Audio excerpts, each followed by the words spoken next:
Bismillahirrahmanirrahim. Assalamualaikum warahmatullahi wabarakatuh. Innal hamdalillah nahmaduhu wa nasta'inuhu wa nastahdi bihi wa nastaghfiruh. Wa na'udzu billahi min shururi anfusina wa min sayyiati a'malina. Man yahdihillahu fala mudilla lahu wa man yudlil fala hadiya lahu. Asyhadu an la ilaha illallah wahdahu la syarika lahu wa asyhadu anna Muhammadan 'abduhu wa rasuluh. Allahumma shalli wa sallim ala sayyidina Muhammad wa ala alihi wa ashabihi wa tabi'in wa man tabi'ahum bi ihsanin ila yaumiddin. A'udzu billahi minasyaitonir rajim. Ya ayyuhalladzina amanu taqullaha haqqa tuqatih wa la tamutunna illa wa antum muslimun. Amma ba'd. Yang berusaha Tuan Haji Ahmad Nazri Muhammad Yusof selaku penerbit rancangan tafsir Al-Quran dan seterusnya sidang pendengar yang dirahmati Allah Subhanahu wa taala.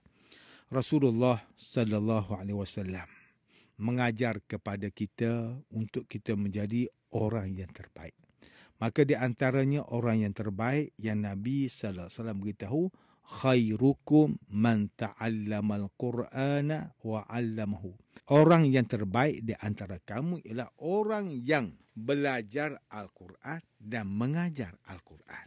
Maka kita hendaklah termasuk daripada orang yang belajar Quran. Maka mereka yang belajar Quran bukan sekadar belajar melalui bacaan Al-Quran, tetapi juga belajar untuk memahami setiap ayat Al-Quran dan juga belajar untuk beramal dengan ajaran, suruhan dan larangan daripada Al-Quran. Mudah-mudahan kita menjadi orang yang terbaik di kalangan manusia. Tuan-tuan dan puan-puan yang dirahmati Allah Subhanahu wa taala, bersama saya Profesor Dr. Muhammad Najib bin Abdul Kadir, Pusat Kajian Al-Quran dan Sunnah, Fakulti Pengajaran Islam, Universiti Kebangsaan Malaysia. Pada hari ini kita akan menyambung kembali rancangan tafsir Al-Quran bagi siri ke-42. InsyaAllah pada kali ini kita akan membincangkan mengenai pentafsiran ayat ke-58 sehingga ayat ke-61 surah Yusuf. A'udzu billahi minasyaitonir rajim. Bismillahirrahmanirrahim. وجاء إخوة يوسف فدخلوا عليه فعرفهم وهم له منكرون ولما جهزهم بجهازهم قال ائتوني بأخ لكم من أبيكم ألا ترون أني أوفي الكيل وأنا خير المنزلين فإن لم تأتوني به فلا كيل لكم عندي ولا تقربون قالوا سنراود عنه أباه وإنا لفاعلون. Dan setelah tiba musim kemarau, datanglah saudara-saudara Yusuf ke Mesir. Lalu masuklah mereka mendapatkannya. Yusuf dengan serta-merta kenal mereka, sedang mereka tidak mengenalnya. Dan ketika Yusuf menyediakan untuk mereka bekalan mereka, berkatalah ia pada kali yang lain, bawalah kepadaku saudara kamu yang sebapa. Tidakkah kamu melihat bahawa aku menyempurnakan bekalan makanan kamu dan bahawa aku sebaik-baik penerima tetamu? Oleh itu, kalau kamu tidak membawanya kepadaku, maka tidak ada hak bagi kamu mendapat bekalan makanan di sisiku. Dan janganlah kamu menghampiriku lagi. Mereka menjawab, kami akan memujuk bapanya, melepaskan dia bersama-sama kami dan sesungguhnya kami akan melakukannya. Sidang pendengar yang dirahmati Allah, Profesor Dr. Muhammad Quraish Shihab melalui kitabnya Tafsir Al-Misbah menyatakan bahawa perkataan jahaz yang terdapat dalam ayat yang ke-59 surah Yusuf bermaksud perkara yang diperlukan untuk sesuatu. Contohnya, perkara yang diperlukan untuk perjalanan adalah makanan dan bekalan, manakala perkara yang diperlukan di dalam sebuah rumah adalah perabot. Begitu juga perkahwinan yang diperlukan adalah mas kahwin serta barang hantaran perkahwinan.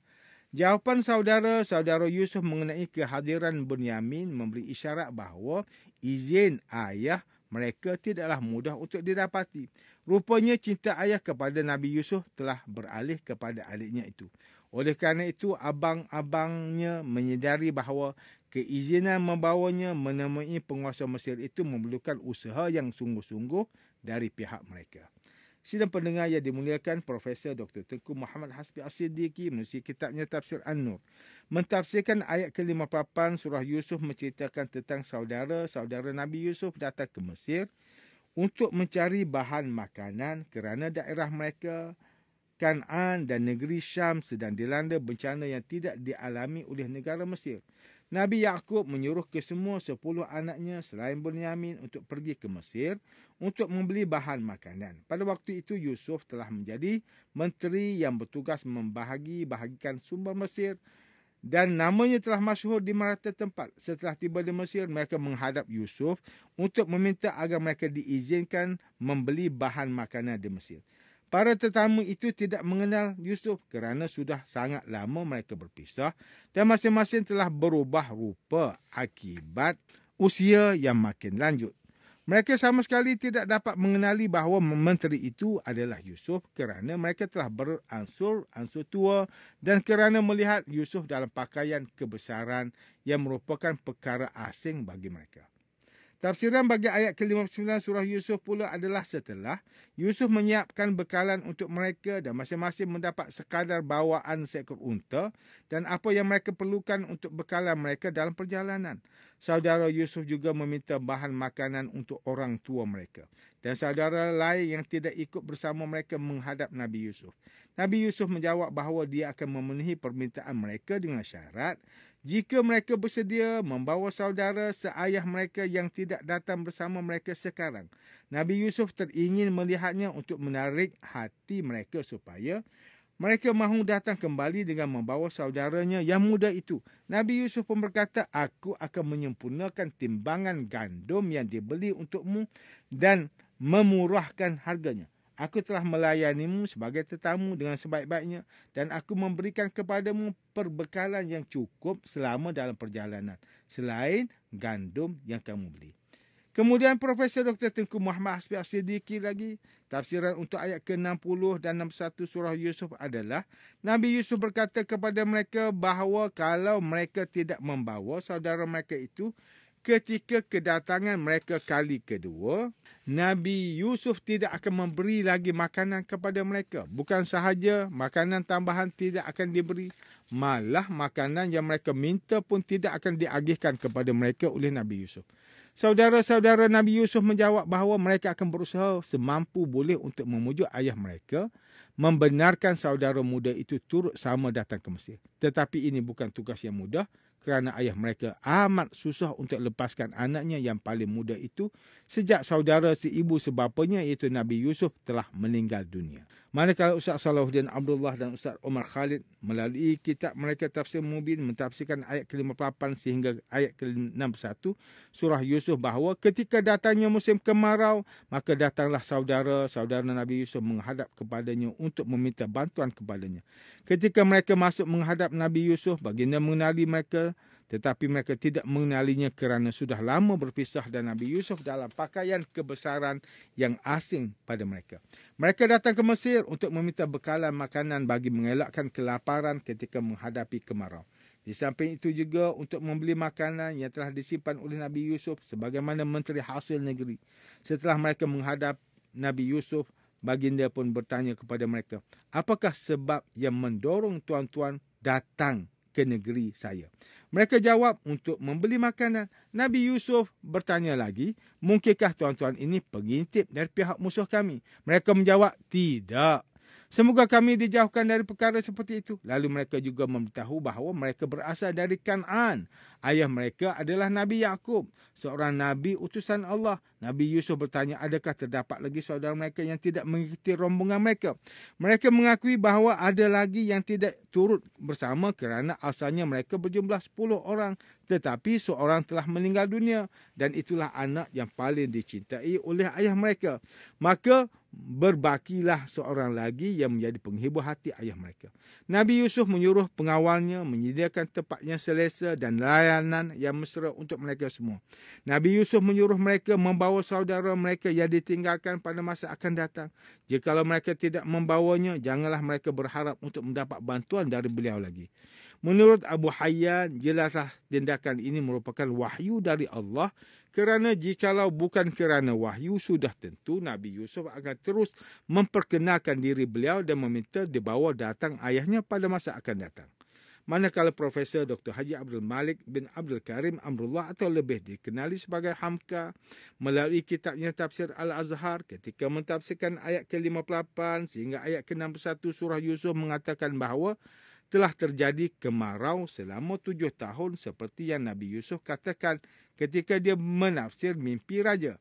Kemarau ini bukan sahaja menimpa Mesir, malah ia juga menimpa tanah Mesopotamia, Syria dan bumi Kanaan yang sekarang disebut sebagai Palestin atau Jerusalem. Tetapi berkat kepakaran Nabi Yusuf sebagai menteri yang bertugas menjaga perbendaharaan negara, maka bukan sahaja rakyat Mesir tidak kelaparan, malah mereka masih lagi mampu berjual beli kepada rakyat negeri lain yang berlaku kekurangan. Apabila Nabi Yaqub AS mendengar bahawa Mesir satu-satunya negara yang masih melakukan jual beli gandum, Nabi Yaqub tiada pilihan lain melainkan menghantar 10 anaknya sebagai wakil ke Mesir untuk mendapatkan bekalan makanan. Apabila saudara-saudara Nabi Yusuf datang, Nabi Yusuf mengenali mereka, tetapi tidak sebaliknya. Ini kerana 25 tahun telah berlalu dan Nabi Yusuf telah besar dan dalam pakaian kebesaran kerajaan, maka amat sukar untuk saudara-saudaranya mengenalinya. Apatah lagi, Nabi Yusuf boleh bertanya kepada mereka nama mereka dan dari mana asalnya. Tapi orang awam seperti mereka tidak boleh tanya sedemikian kepada orang yang mempunyai kedudukan seperti Nabi Yusuf. Apabila Nabi Yusuf telah yakin dengan kedatangan mereka dan bahawa mereka ini anak kepada seorang Nabi, Nabi Yusuf menyuruh penolongnya untuk menyambut mereka dengan penuh hormat dan menyediakan segala permintaan mereka. Lalu Nabi Yusuf mengatakan kepada mereka untuk membawa seorang lagi adiknya yang ditinggalkan pada masa akan datang supaya Nabi Yusuf boleh berkenalan dengan mereka semua. Oleh sebab telah termakan jasa dengan Nabi Yusuf yang menyambut mereka dengan begitu baik sekali, mereka akhirnya terpaksa berjanji untuk memujuk ayah mereka untuk membenarkan mereka membawa Bunyamin pada masa akan datang. Dan mereka yakin mereka pasti akan datang ke Mesir sekali lagi kerana kekurangan makanan. Mereka mendesak mereka untuk kembali lagi. Tuan-tuan dan puan-puan yang dirahmati Allah, demikianlah tafsir bagi ayat ke-58 sehingga ayat ke-61 surah Yusuf menurut pentafsiran oleh para ulama. Ayat ke-58 sehingga ayat ke-61 surah Yusuf ini menjelaskan kepada kita keadaan Nabi Yaqub dan saudara-saudara Nabi Yusuf ketika mereka telah ditimpa bencana alam iaitu kemarau. Dalam ayat ini juga kita boleh nampak betapa pentingnya mempunyai seorang menteri yang pakar dalam bahagiannya. Nabi Yusuf yang memang memiliki kemahiran sebagai seorang penjaga perbendaharaan negara telah menyelamatkan negara Mesir daripada masalah yang timbul disebabkan musim kemarau, sehingga namanya menjadi sebutan oleh rakyat dari negara-negara serantau. Pada dewasa ini, kita melihat bahawa memilih pemimpin yang tepat merupakan perkara yang sangat penting. Jikalau satu negara itu dipimpin oleh pemimpin yang baik, yang bagus pada bahagiannya masing-masing, sudah pastilah negara itu akan maju. Berbeza pula jika sebaliknya, pasti negara itu akan mundur dan akhirnya rakyat yang menerima akibatnya. Kerana itu amat penting untuk semua rakyat yang layak mengundi untuk turun mengundi untuk memastikan pemimpin yang dipilih nanti adalah pemimpin yang layak dan berkredibiliti. Bukanlah semua orang mampu menjadi pemimpin, oleh itu kita mesti serahkan tugas kepimpinan kepada mereka yang memiliki kemampuan. Begitu juga keadaannya bahawa bukanlah semua orang mempunyai ilmu pengetahuan. Maka siapa yang tidak tahu, mestilah bertanya kepada orang yang tahu. Allah Subhanahu Wa Taala berfirman dalam ayat ke-43 surah An-Nahl, fas'alu ahla dzikri in kuntum la ta'lamun. Oleh itu bertanyalah kamu wahai golongan musyrik kepada orang yang berpengetahuan agama jika kamu tidak mengetahui. Sidang pendengar yang dimuliakan, antara pengajaran yang boleh kita ambil daripada tafsir ke-58 hingga 61 surah Yusuf ini ialah setiap Muslim hendaklah sentiasa berusaha untuk memastikan pemimpin yang bakal dipilih kelak adalah orang yang layak memegang jawatan tersebut. Umat Islam hendaklah belajar bersungguh-sungguh supaya kita mampu menjadi orang yang berilmu dan menyumbang kepada umat Islam sehingga kita menjadi umat yang terkuat. Sebagai Muslim, kita mestilah membantu umat Islam yang lain yang sedang ditimpa bencana. Sesungguhnya, kuatnya suatu kaum itu kerana sikap tolong-menolong yang ada pada mereka. Sidang pendengar yang dirahmati Allah, sekian sahaja rancangan tafsir Al-Quran pada hari ini. Semoga kita semua mendapat manfaat daripada perbincangan ilmu ini. InsyaAllah, mudah-mudahan kita akan bertemu lagi pada siri rancangan tafsir Al-Quran yang akan datang. Wabillahi taufiq wal hidayah. Wassalamualaikum warahmatullahi wabarakatuh.